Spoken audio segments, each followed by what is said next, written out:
Welcome, Agile friends. My name is Wes White, and today joining me is my fellow co-host of the 2026 Global Agile Summit in the construction track, Mr. Felipe Engineer Manriguez.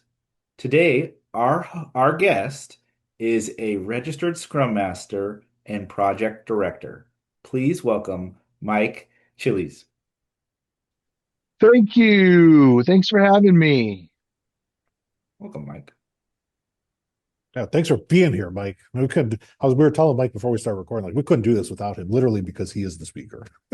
And because he's an amazing human being. And this is just continuing the track. The West knows that stick around for all the construction tracks because this one, like all the other ones, are going to be something that you're going to want to pay attention to and just take as many pearls of wisdom from Mike as you can because he is just full of amazing stories. And Mike, every time I talk to you, I always feel like I walk away more inspired talking to you than you to me, and vice versa. Like you always try to tell me like that I did this and that, but it's nonsense.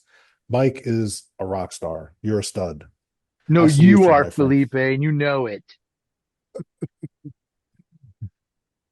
Feelings All right. mutual, my friend.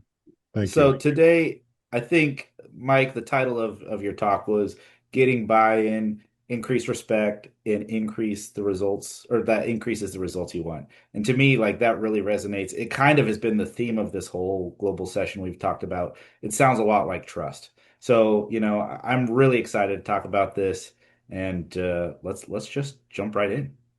Sounds good. I'm ready. Yeah, and I think Mike, you did a great job introducing yourself and letting people know. But as you talk, I just want to let people that are watching this, like Mike is not a theoretician, he is a practitioner. Everything that he's talking about, the lessons learned are all hard won by doing it himself, and that's what we want for all people that are practicing agile. Is we don't want you to read about it, we want you to be about it. Go ahead. I will kick off, Wes. Thank you for giving me the first question with Mike. Mike, let's start right the hard thing right away. We've got a bunch of mutual friends, and we're not gonna sheboygan on CPM scheduling this time, but we're gonna pull a quote from something that we all know and love, and that construction can be traumatizing and it can be painful at times.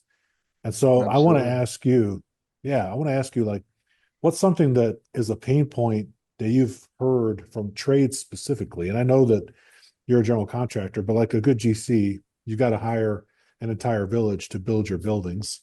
What is something that you feel that you've heard is like, yes, that's killing us. That's a pain point that's affecting us, where us are the trade contractors. Well, trades each have their own scope, right? And they have an estimate, they have a plan, and they want that to be met, right? And so to me, the biggest thing is flow, right? Flow, flow, flow. If we can keep flow for the trades, then we can keep them going. And when we don't get things there on time and we don't have a good plan for them to go from area A to area B and we don't have a flow worked out for the trade, that's when they start getting mad, right? So, the job overall can still be looking good on schedule. It can still be meeting the major milestones, but if you can get flow for the trades and you don't have the 10-man, ramp up for a week and then they go back down. I mean, honestly, with the shortages we have right now, that's not going to happen anymore, folks. So we're going to have to figure out a way to get the 5 or 6 man crew to go chomp through that area little by little and maintain that flow so that they can continue to move forward because we're not going to be able to go get 6 more guys for 1 week. It's not going to be there anymore. But I think that's a huge pain point for our trade partners is when they have to jump around, when they have to bounce, when they can't plan their own work, right? Because we're not the as much as we want to say we're the only job, we're not really the only job, right?